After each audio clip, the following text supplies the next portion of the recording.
The marshes, the bogs, the peatlands, the wetlands, they do not always draw our attention.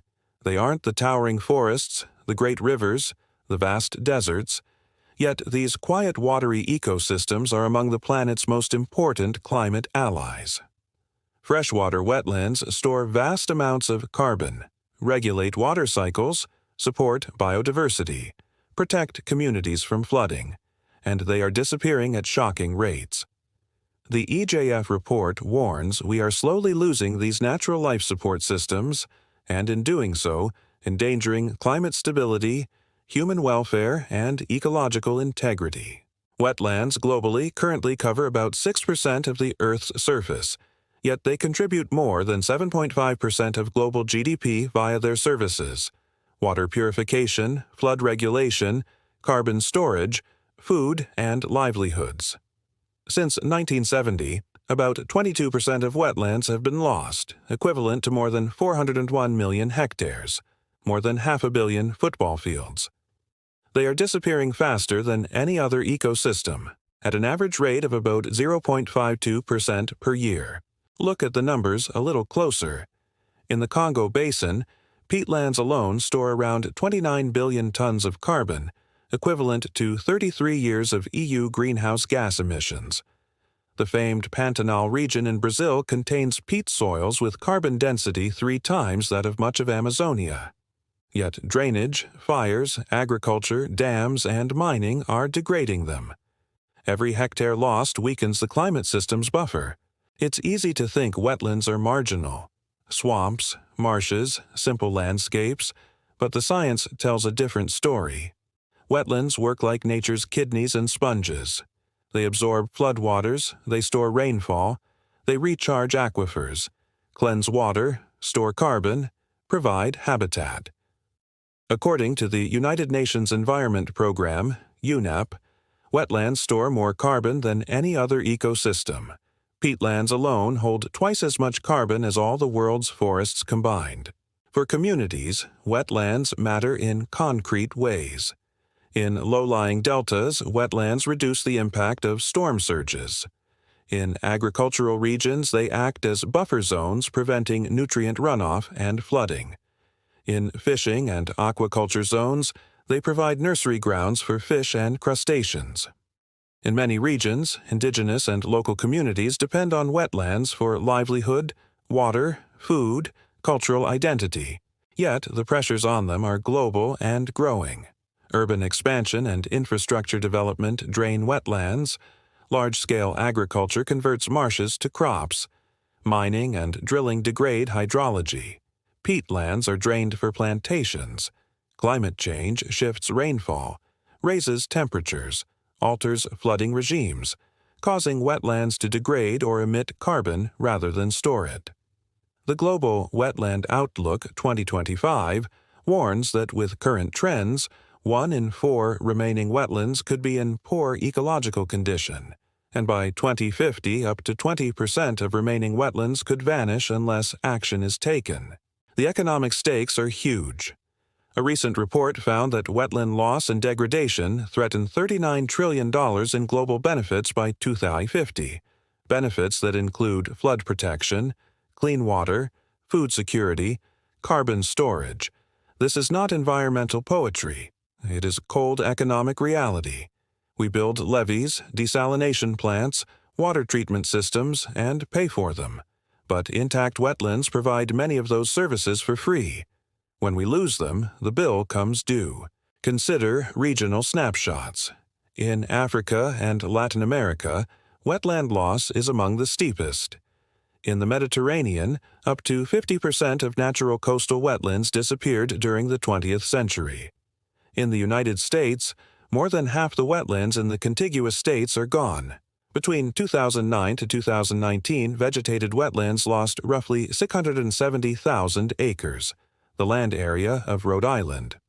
In Southeast Asia and Indonesia, peatland drainage for palm oil has contributed to wildfires, carbon emission, subsidence.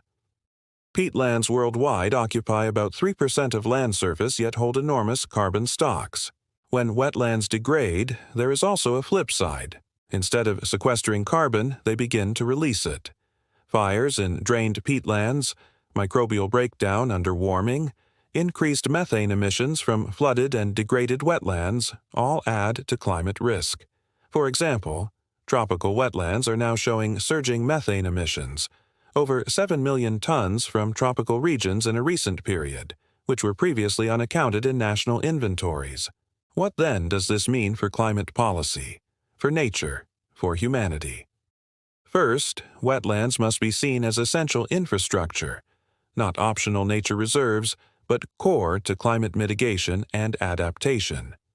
Second, wetlands must be integrated into national climate plans, NDCs, greenhouse gas inventories must include wetland emissions, restoration must be elevated. The EJF report calls for urgent inclusion of freshwater wetlands in climate negotiations at COP30. Third, financing must scale. According to GWO, annual investment needs are estimated at $275–550 billion to protect and restore wetlands globally, but current investments are far below this scale. Now, sprinkling in moral and spiritual dimension, the Quran offers guidance on the responsibility we hold toward the earth and the gifts within it. In Surah Ar-Ra'd, chapter 13, verse 11, we read, "Indeed, Allah will not change the condition of a people until they change what is in themselves." This tells us that systems matter, but individual, collective choice matters too. Protecting wetlands begins with shifting how we value them, how we treat land, how we invest. In Surah Al-Mulk, chapter 67, verse 15, it says, "It is He who has made the earth manageable for you, so traverse its paths and eat of His provision. But to Him is the resurrection." We are given domain over the earth. That includes the wetlands. They are part of the manageable earth, but with stewardship. Overdrain them, destroy them, and you undermine not just nature, but the provisions meant for humanity. When we drain wetlands for short-term gain, agriculture, plantations, development, we risk destroying long-term stability, long-term welfare. In Surah Al-An'am, chapter 6, verse 141, the words, "And do not waste resources by excess, for He does not like the wasteful." Excess here is not just consumption of food. It includes the excessive conversion of natural wetlands into other land uses without accounting for the services lost. So, how can we move from warning to action? There are 4 major pathways emphasized globally. Integrate wetland value in decision-making. Land use planners, water agencies, agriculture ministries must treat wetlands as infrastructure, assigning value to their services, protecting hydrological connectivity, avoiding fragmentation. Without this, we continue converting them as unused land. Recognize wetlands as key to the water cycle. Many wetland systems moderate floods, recharge groundwater, buffer drought. When rainfall patterns shift with climate change, wetlands act like shock absorbers. Protecting them is adaptation. Embed wetlands in finance mechanisms. Carbon markets, resilience bonds, nature-based solutions all must include wetlands. Restoration of peatlands, marshes, floodplains can generate returns in climate, biodiversity, water security. But investors, insurers, governments must recognize this. Mobilize public-private partnerships on the ground. Local communities, indigenous peoples, restoration projects showing success. In Zambia's Kafue Flats, a modest USD 300,000 investment triggered further protection for 1.3 million people.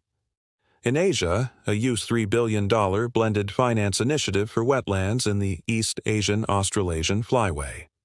Restoration is often cheaper than rebuilding services after loss.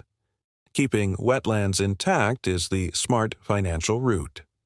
The 4X of nature invests early. Now, view through global-local lens. For example, in Brazil's Pantanal, communities have combined restoration of degraded wetlands with sustainable tourism and bioeconomy, fishing, ecotourism. thereby linking environmental protection with jobs and income.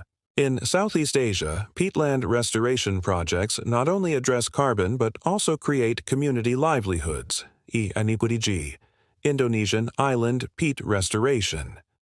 In Africa, wetlands like the Okavango Delta, Zambezi floodplains, the Niger River inland delta support millions and guard against drought flood risk, but they face pressures from upstream dams, land conversion, climate shifts. The collapse of one wetland is not just local loss, it has global ripple effects. Carbon released contributes to global warming. Water flows altered upstream change rainfall patterns downstream. Fish populations decline affecting food security. The interconnectedness is real. We must ask, are we treating wetlands as expendables or as essential assets? The latter means investment, protection, restoration, respect. The former means risk, loss, cost. The choice is ours. As Surah Al-Hajj, chapter 22, verse 41, states, "Those who, if we establish them in the land, establish prayer, and give zakah, and enjoin what is right and forbid what is wrong." Translated, those who use power and place, land, to do good, to uphold what is right. In our context, those who manage land to protect, to restore, to support communities, not just to convert, exploit, discard. So, what can you or I do? For one, value wetlands in everyday decisions. Support policies that protect them. Support conservation groups. Ask for sustainable land use practice. As consumers, recognize that products tied to peatland drainage, some palm oils, some agriculture, carry hidden costs. As citizens, urge governments to include wetlands in climate plans and budgets, because every hectare of wetland saved, every floodplain restored, every peatland re-wetted matters. When we invest today in wetlands, we invest in water security, climate resilience, biodiversity, human livelihoods. We buy insurance for the future. Let's circle back. These overlooked heroes are not heroes by accident. They performed essential functions quietly, reliably, often unseen. But now their silence is ending. They are being drained, burned, degraded. That's not nature's failure. It is our failure to notice, to value, to act. If we act, though, there is hope. The science, the economics, the moral foundation all align. Wetlands can be part of climate solutions, not just casualties of development. They can be sources of job, nature, security, if we give them a fighting chance. In the words of the Quran, we are trustees of the earth, and do not waste resources by excess, for He does not like the wasteful. Surah 6:141. Indeed, Allah will not change the condition of a people until they change what is in themselves. Surah 13:11. Let these be our guide. Thank you for joining this reflection. May we be among those who preserve, restore, uplift, not just for this generation but for generations to come.